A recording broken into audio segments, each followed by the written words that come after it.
Good Thursday morning. Hope you are staying warm because, Jim, I'm not liking this. I'm not liking this. Tell me about it. You came in and you gave me those eyes of death.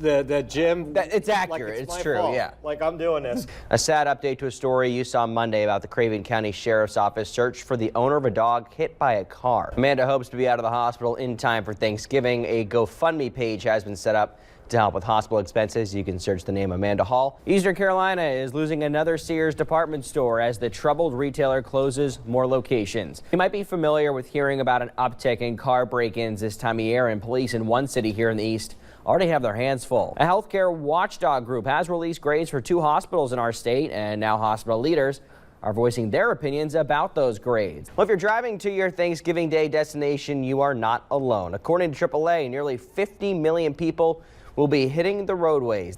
Well, today the nation celebrates this fine beauty. No, it's not the glass, but it is people who like their milk with a little bit of flavor. You know, I was just thinking about this during weather. I was listening, but then kind of thought about something. I have a question for you. You were focused on the weather. I was very focused, but I do have a question. Yeah. Did you happen to catch the Jonas Brothers concert last night? It was a very big topic of discussion in our newsroom yesterday. I don't know how I missed it. I can't believe how that happened because it was a priority for me. It was number one on the list. Should have been. I ended up sleeping. I'm sorry. Yeah, I didn't go either. Missed it all together. I didn't go either. Thank you, Jim. Jim, just like your forecast, which is very stylish, you yourself are a very stylish individual. Take a look at this. This is Jim's tie today. If you were trying to figure out what it was, that has a fish on it, and mine does as well, except I changed this maybe about 3.5 minutes ago. Coco, do you have anything to say? Say good morning. Hello, pretty girl. I was not expecting that. You are now up to date at 5:06 this morning. Let's get a check of the weather with Jim Howard. He's sporting a fantastic beard. It's only going to get better, but he might need a jacket later on today. Compared to your beard, this thing is a mess. Yeah, Liz, good morning. The authorities tell us that they think this person could be here because he has a last known address. But just to backtrack, they tell us that the murder happened in Franklin County, Virginia, which is just south of Roanoke. Let's give you a look at the person that they are looking for. It just kind of goes about to the ankles, and if I go back there, you're going to see it even more. But wind's still picking. It's kind of on and off with the rain. Sometimes it's hard, sometimes it's kind of more on the soft side. The sun is coming up here in New Bern, but 1 year ago, that certainly was not the case. And joining me live this morning is Dane Outlaw. He is the mayor of New Bern. Sir, good morning. Thank you for coming on with us. It's a much different look right now than it was a year ago. You know, what progress has been made? This is definitely very different. Craven County officials are rolling in a new program, literally rolling it in with 95-gallon carts just like this one, except the ones they'll use are the lime green and black ones, just like you see on this monitor right here. More than 1,800 entered. Their number 7th. That's number 1 in North Carolina. Number 7. That's pretty good for a small town bakery.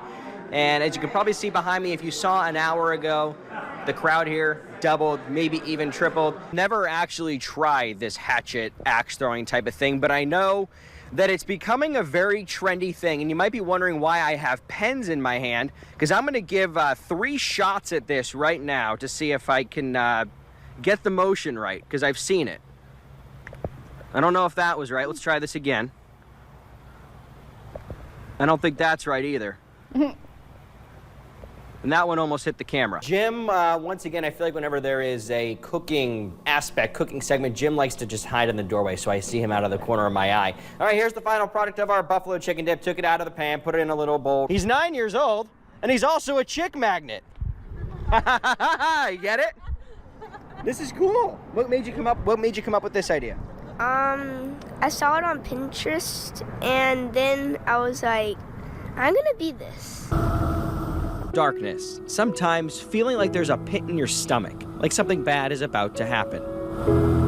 Sunlight or light shining from a lighthouse, usually a sign that promise is on the horizon. It's always been a little symbol. As we approach Ocracoke, early in the morning, weeks after Hurricane Dorian pounded the island, the sun's rays beam on scattered, precious, decades-old belongings. Residents and volunteers say perhaps that sunshine is fueling the recovery process, but remnants of darkness remain. The long-term recovery is the piece now that is most important. I met Emily Carey before the sun came up, hours before, in fact. around 6 a.m. She was next to us boarding the ferry from Cedar Island to Ocracoke. Half of my time, then instead of working and spending time with my own family, I've been on Ocracoke and kind of made them part of my family. Many have said the shock is over. The need now is, rebuilding, still tearing out houses. Business owners refusing to call it quits. Some able to start over after Dorian tried to strip them of all they had. We had 165. Now we have 7. A decade ago, John Jagu bought a couple of golf carts. No, not to play golf. It's one of the main ways of getting around the island. Turns out people wanted to rent them. Fixing up a few carts turned into a promising opportunity. It's fun growing a business, and it's fun to have, this is where we live. This is home. We can't, just pack it up and go. Until Dorian wiped out more than 150 of them. Nothing runs anymore. The morning of the storm, Jagu was asleep until his wife woke him up and said there was water in their backyard. We have a 6-foot fence in the backyard, and it was almost the top of the fence. Dorian putting his business. The water was up to here. And that investment at risk. A season cut short. This reverse buzzer, and I came up here and the reverse buzzers were going everywhere. You bet he's not calling it quits. He has 6 truckloads of carts coming in next month. That'll put his inventory close to where it was before the storm.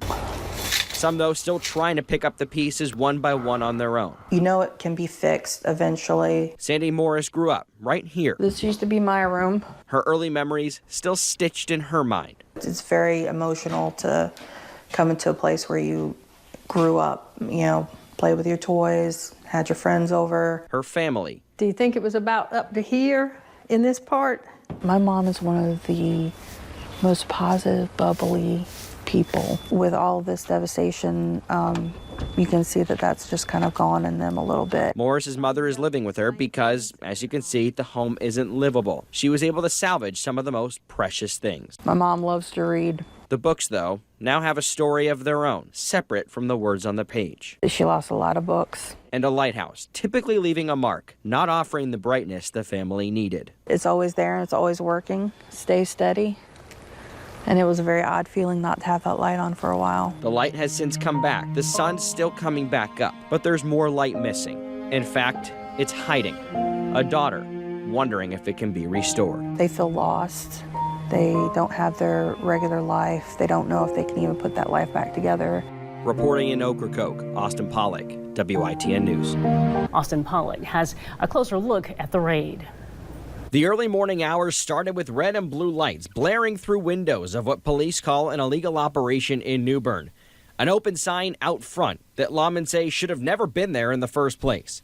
Through a joint effort between New Bern Police, the Craven County Sheriff's Office, and others, lawmen raided the spot on Red Robin Lane. Craven County Sheriff Chip Hughes says there have been crimes like larcenies, even armed robberies at these kinds of places.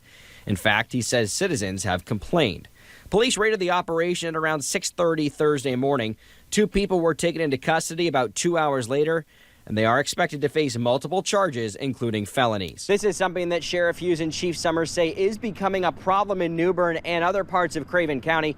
In fact, they say they know of at least 25 other similar establishments taking part in a similar operation. In fact, they received this cease and desist order back on August 2nd, warning them that it's time to put a stop to it. All of this comes less than 10 days after a state appeals court ruling that said games awarding cash and valuable items is gambling, which is illegal. Police want everyone to know who could be at fault in these types of situations. Community members who may think it's okay to go in and play these type of games, they need to know that they are also in violation of the law. As to how these illegal operations get up and running, though, remains a mystery, and one that police say they will not tolerate. They certainly don't get a permit to run an illegal establishment, I can tell you that for sure. Reporting in New Bern, Austin Pollock, WITN News.